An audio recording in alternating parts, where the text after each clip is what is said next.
आपके लिए लेकर आई हूँ राजस्थान की बहुत ही फेमस मसाला बाटी। इस मसाला बाटी को देखकर आप बिल्कुल अंदाज़ा नहीं लगा सकते कि इसको हमने बिल्कुल भी बाटी मेकर या फिर ओवन में नहीं बनाया, घर की सिंपल कढ़ाई के अंदर इसको बनाया है। और आप देख सकते हैं कितनी परफेक्ट मसाला बाटी बनी है।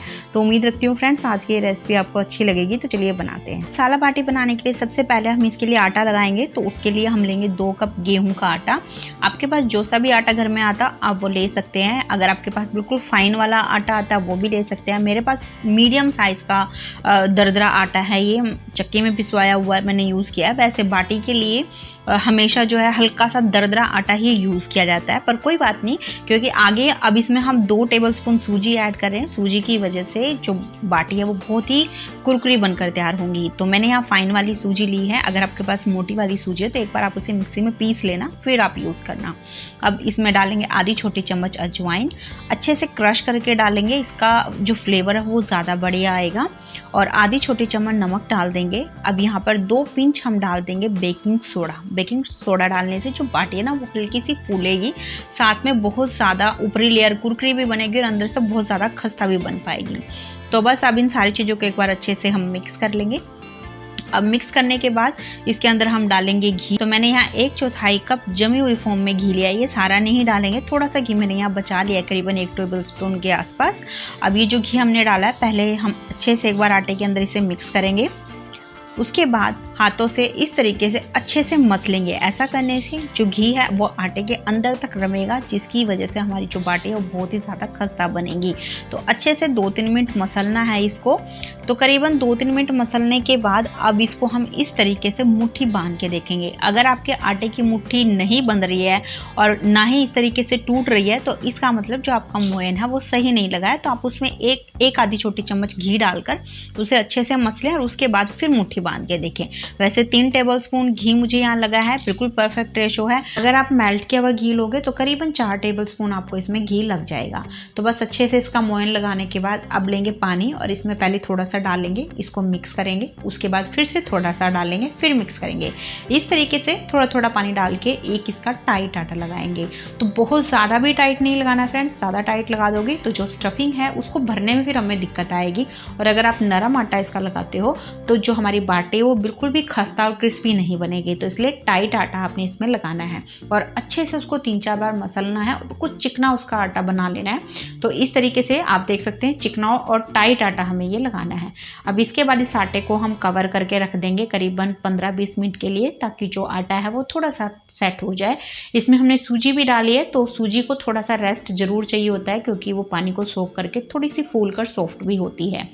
तो जब तक आटा रेस्ट कर रहा है हम इसके लिए चटपटी सी फिलिंग बना लेंगे। तो उसके लिए कढ़ाई में हम 1 टेबलस्पून तेल डालेंगे। मैंने यहाँ राइस ऑयल यूज़ किया, आपके पास जो भी घर में तेल हो आप वो ले सकते हैं। अब इस तेल को हल्का सा गर्म कर लेंगे। उसके बाद इसमें डालेंगे आधी छोटी चम्मच जीरा, 1/4 छोटी चम्मच हींग। मेरे पास यहाँ पर टुकड़ों वाली हींग है तो मैंने 2 छोटे टुकड़े इसमें ऐड किए हैं। अगर आपके पास पाउडर फॉर्म में हो तो जैसे मैंने अभी आपको बोला आप 1/4 टीस्पून हींग डाल देना।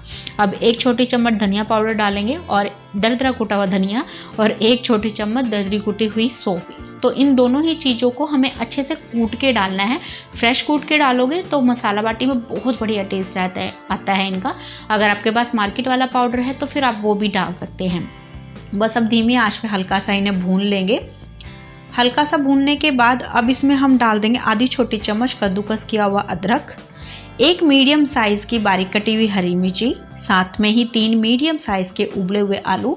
तो आलूओं को हमें कद्दूकस नहीं करना है, हाथों से तोड़कर ही ऐड करना है, तो ही जो मसाला बाटी में इनका टेस्ट है वो ज़्यादा बढ़िया आएगा। साथ में ही 2 टेबलस्पून उबले हुए मटर डालेंगे। अगर आपके पास है तो आप डाल दो, नहीं है तो कोई बात नहीं, आप इसे स्किप भी कर सकते हो। अब इसके बाद इसमें हम डालेंगे आधी छोटी चम्मच हल्दी पाउडर, 1 छोटी चम्मच तीखी वाली लाल मिर्च। लाल मिर्च को आप यहाँ अपने टेस्ट के हिसाब से कम ज़्यादा कर ले, जैसा भी फैमिली में आपके तीखा खाते हैं उसी हिसाब से आप यहाँ लाल मिर्च ऐड करना, और टेस्ट के हिसाब से ही इसमें नमक डाल देंगे। अब लो टू मीडियम फ्लेम पे सारी चीज़ों को अच्छे से मिक्स कर लेंगे और करीबन 1-2 मिनट इसे कुक भी कर लेंगे ताकि जो मसालों का फ्लेवर है वो बढ़िया से आलू और मटर के अंदर तक चला जाए। बढ़िया से मिक्स करने के बाद अब आँच को हम बंद कर देंगे। यहाँ पर बहुत ज़्यादा इसको कुकिंग करने की ज़रूरत नहीं है। अब लास्ट में 1 छोटी चम्मच इसमें भुनी हुई कसूरी मेथी डाल देंगे और साथ में ही 2 छोटी चम्मच नींबू का रस डाल देंगे। हल्की सी खटास आएगी स्टफिंग में जो खाने में और भी ज़्यादा बढ़िया लगेगी। अब अगर आपके पास हरा धनिया है तो आप बारीक चॉप करके हरा धनिया भी इसमें डाल सकते हैं, उससे इसका जो टेस्ट होता है वो और भी ज़्यादा बढ़िया आएगा। तो बस मिक्स करने के बाद ये हमारी जो चटपटी सी स्टफिंग है बिल्कुल तैयार हो गई है। इसको थोड़ा सा हम ठंडा कर लेंगे। अब इसके बाद जो आटा हमने रखा हुआ है इसको हल्का सा और गूँथ लेंगे ताकि ये थोड़ा सा स्मूथ हो जाए। अब हल्का सा करीबन आधी 1 मिनट इसे गूंथने के बाद अब इस आटे में से हम नींबू से थोड़ा सा बड़े साइज़ का पोर्शन तोड़ेंगे और पहले कि इसकी चिकनी सी लोई बना लेंगे। उसके बाद हथेलियों में हल्का सा प्रेशर देके इसे फ्लैट करेंगे। अब उंगली, अंगूठे और हथेली की हेल्प से ये जो लोई है इसको बढ़ाएंगे। जो इसके किनारे वो थोड़े से पतले रखने हैं और सेंटर में हल्का सा मोटा रखना है। ज़्यादा मोटे अगर आप किनारे रखोगे तो जब इसको हम बंद करेंगे तो बहुत ज़्यादा मोटा हो जाएगा और फिर खाते समय इसका टेस्ट अच्छा नहीं आएगा। तो इस तरीके से किनारे पतले करते हुए हम लोई को बड़ा करेंगे। उसके बाद इसके सेंटर में हम स्टफिंग डाल देंगे। तो पहले एक स्टफिंग की छोटी सी बोल बनानी है, फिर उसके अंदर लोई के अंदर रखनी है। उसके बाद इसे बंद कर देंगे। तो जैसे हम भरवा पराठे के लिए लोई को बंद करते हैं ना, बस ऐसे ही इसको हमें बंद करना है। उसके बाद जो इसका एक्स्ट्रा आटा है इसे हटाकर बाकी के आटे में मिला देंगे। इसकी भी हम बाटे बना लेंगे। अब इसको दोबारा से फिर से हम थोड़ा सा चिकना कर लेंगे ताकि जहाँ से इसको हमने बंद किया है वो अच्छे से सील हो जाए। अगर वो बढ़िया तरीके से सील नहीं होगा तो जब इसे हम बेक करेंगे तो वो वहाँ से खुल जाएगा। तो बस ये देखिए, इस तरीके से हमें ये जो बाटी है तैयार करनी है। तो मैंने यहाँ कुछ बाटी जो है बना ली है।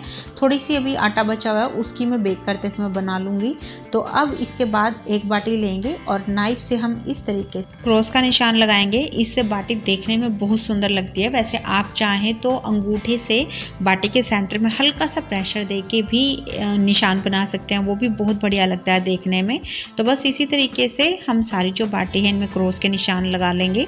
उसके बाद अब इन बाटी को हमें बेक करना है। तो उसके लिए यहाँ मैंने पहले से ही कढ़ाई में नमक डाल के 5 मिनट इसे गर्म कर लिया था।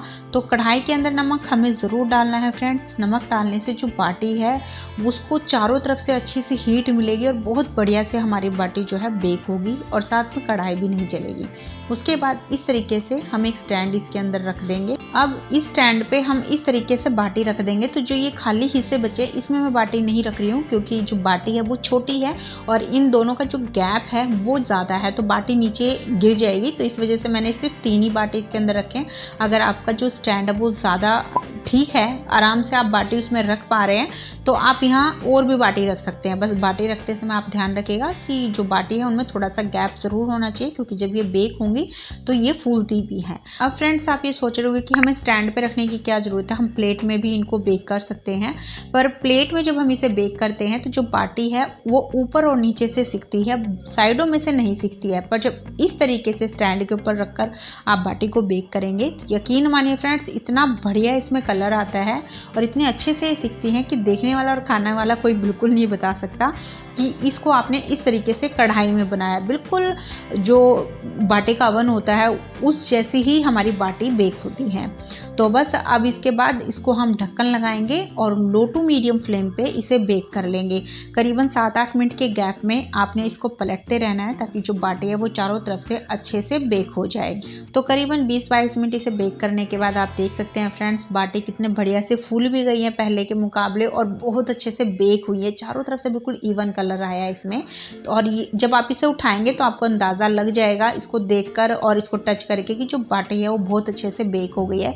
यहाँ पर एकदम से कुरकुरी सी बाटी हो गई है। तो बस अब ये जो बाटी है इन्हें हम निकाल देंगे और इसी तरीके से बाकी की जो बाटी है उन्हें भी बेक कर लेंगे। तो बस मैंने सारी मसाला बाटी को बेक कर लिया है और अब ये बिल्कुल गर्म है। गरम गरम में ही मैं आपको तोड़ के दिखा रही हूँ। आप देख सकते हैं बहुत बढ़िया बाटी बनी है, अंदर तक बिल्कुल अच्छे से सिकी है, बाहर से एकदम खस्ता और कुरकुरी सी हैं।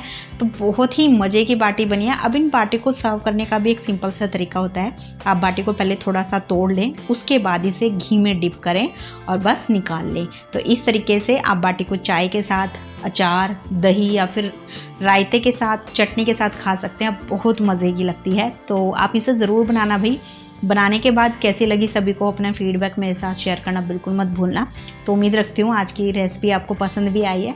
पसंद आई है तो प्लीज़ लाइक कर दिया करो भाई, शेयर भी कर देना इसको साथ में ही। और अगर आपको ऐसे ही रेसिपी पसंद है तो चैनल को सब्सक्राइब करना बिल्कुल मत भूलना। तो चलिए फिर मिलते हैं आपसे एक नई रेसिपी के साथ में।